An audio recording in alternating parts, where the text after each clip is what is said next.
So time is a made-up construct. It doesn't exist. It's a linear way of thinking. And as we know, nature is cyclical. Nature works in cycles. We have seasons that work in cycles, and that is the natural time of the earth. Yet we are made to fully believe in this illusion of linear time where we have a start, beginning, and an end, which, it can be cyclical. But in terms of it being numerical, the fact that time is numerical really comes from this capital construct of here is when you have your time to this, and then here is where you have your time for freedom. Basically, here is your time to work, and here is your time to have freedom. So freedom, is it actually in our free will? Do we have freedom? If we are basing our life off time. Now, I'm not saying go out there and live your life without any concept of routine or any concept of structures, or saying you're meeting a friend and then using that as an excuse that time doesn't exist. Let's not do that, because that's disrespectful to our friends and disrespecting their time as well. I'm not saying that. I'm just asking or inviting you to question why time exists in the way that we perceive time to exist. Who does it really benefit? Because especially if we are neurodivergent, and we have tendencies to not necessarily be time efficient in the way that this modern, capitalist, heavily masculine and patriarchal society deems as time management and time efficient. I think the whole society we're in is a very productivity focused and doing focused society. But the truth is, we also need to be a lot more. We also need to have time to play, to sit still, to create. And you don't need an idea of time. Obviously, we might sit down and do a 15-minute meditation because we only have this certain amount of time, but it's great. It's great to understand that there are 24 hours in a day. And how are you going to best use that time? That's great. But to then fully, and this is for my people who are struggling in this whole expectation to work 9-to-5 jobs and not necessarily doing the norm. This is just validation that it's okay to think this way, to not feel like you want to dedicate or give so much of your precious time to a company or to a job that doesn't satisfy you, that isn't soul fulfilling, that doesn't light you up, and feels like it is a waste of your time. It's a waste of your energy. It's a waste of your attention being in this certain environment with these certain people. The first step to changing something is to have the courage to face the unknown with that change.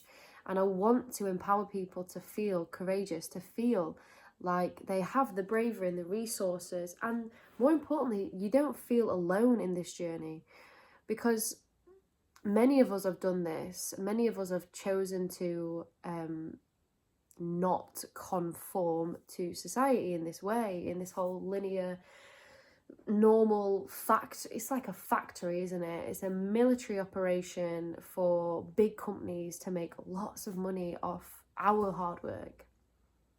And it's sad to think about. It's sad to feel this betrayal by our own people. And this is the issue with the world at the minute that we're in. There's so much betrayal. There's so much resentment. There's so much anger, there's so much aggression and violence and terrorism everywhere because we are turning against ourselves. But we've done this for a long time. And I'm saying we, and I'm not saying that, you know, individuals are responsible specifically. We're all very much responsible for what's going on in the world. However, we can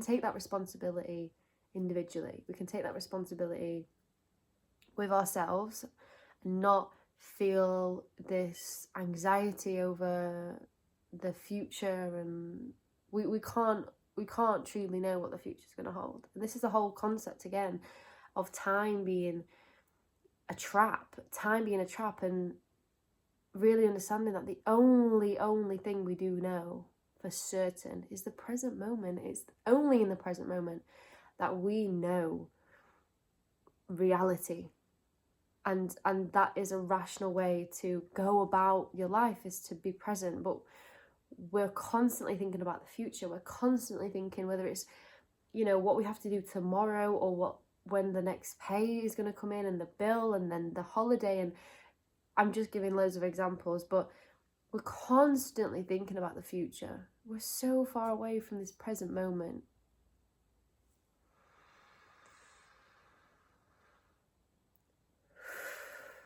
Sit with that and just take that in a second.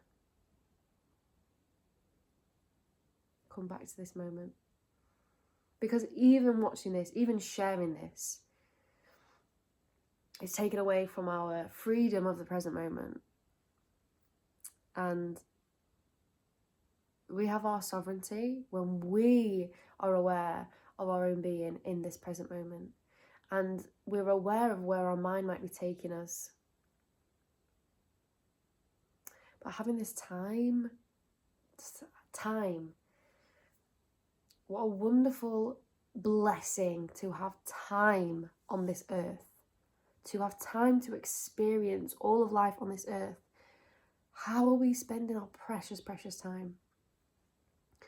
Are we spending it with the ones we love? Are we spending it with the ones that we wish loved us? Are we constantly seeking validation, or do we find our own value within ourselves?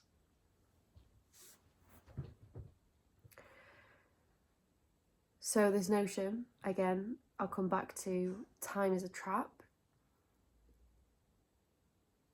It's not liberating when we feel like we are tied down to spending time with specific people, or in a specific area, or a specific place. And I want this to be a reminder to liberate yourself by being present, by bringing in the present moment, even if you're in a situation that you would rather not be spending your time in. Even you not wanting to be there is projecting yourself out of the present moment and trapping yourself in this idea that the future, when you go home or when you go to this place, is going to be better. The only difference is that you're so convinced with the external validating you internally. That's another trap. Thinking that something externally is going to make you feel a certain way. It's not. You make yourself feel a certain way with your own perception of reality. Some person could be in the middle of a war zone and praying to God and feel so much joy and abundance and wealth and health. And people would say they're crazy because their internal world is not reflective of the external experience. But who's to say that people aren't doing that all the time? We don't know how someone is feeling inside. We don't know that someone who is really successful and has, you know, all these successful things that modern society deems as successful, but internally crying out, stressed. And I'll just give an example, a real life example of this woman that I see, and she has a dog, and every time I see her walking a dog, she's on her phone and she's just storming ahead. and I've heard her on the phone before saying she's, you know, she needs to pay someone's timesheet. So she's clearly a high achieving woman. And she has a lot of responsibility, and she's probably really successful. But I can just sense this complete heightened stress as her normal experience. Her energy, I can feel that within her. And, you know, on paper, she is successful, and if she's got all of these things, then she should be happy, right? But I can feel her energy is so stressed out. And we've got to really think about, at our core, at our value, what do we value the most? Do we value our peace, or do we value approval of ourselves, and putting that onto others? So extending or outsourcing our value to others for approval. And it is a natural thing. I'm not saying that we're doing it and we're sabotaging ourselves. It's a very natural thing. It's a very natural thing to want to be accepted and approved by the tribe, whether that's our internal family communities or the wider communities of society. It's natural. It's natural and normal for us to want to feel approved by our collective, by our tribe. And we are a global tribe. And there's lots of separation going on in the world right now, which is honestly terrifying because we're so far from our connection and union with each other. But regardless of that, it's normal to want to feel this connection and be approved. And we've forgotten the ways and how to do that. We've come so far from our spirit and our soul of being a human being, our connectivity to everything, to earth, to each other. We've come so separate from that. This individual Western society is so ill and wounded and traumatized and scared and stressed out and not sure how to truly live. And this is for my people to realize we are not alone, and how we choose to spend our time and our attention and our energy and our consciousness. We have the freedom to do that. We have the freedom to choose how we spend our time. And in this capitalist society, attention is currency. Where we focus our attention is how people make money. Let's come together again. Let's remind ourselves we are a global tribe. We want every soul on this planet to feel like they are in touch and in tune and connected with themselves and each other. Because there is a lot of war and illness in this world. But as soon as we remember our humanity and our empathy for understanding each other, for understanding ourselves, because we first have to understand ourselves to truly understand another. And coming back to that example of that woman again, she's so, and I'm just obviously going with this, but from what I've seen, I feel like I need to take a deep breath when I see her, because her nervous system is so heightened, and and I feel for her because she's only doing what her instinct feels right to do, especially if we've been taught as we were younger, especially as women, that we weren't good enough and that we were not of value to society. We're constantly having to prove ourselves all the time,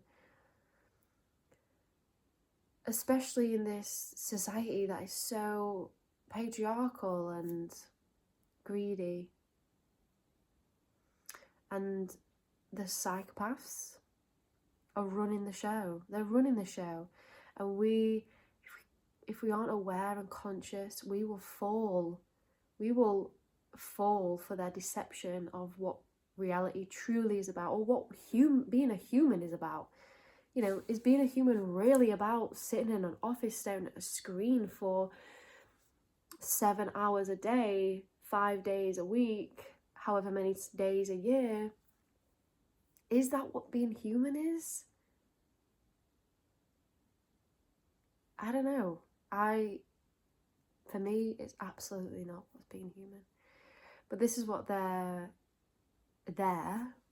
whoever they is to you, or are to you, the master puppeteer, the masterminds, all trying to control for their own greed and for their own, honestly, for their own gratification. They like to see the suffering and the wars and the destruction, because as psychopaths, they get off on this. They love to see this. They love it's playing games with the whole of humanity.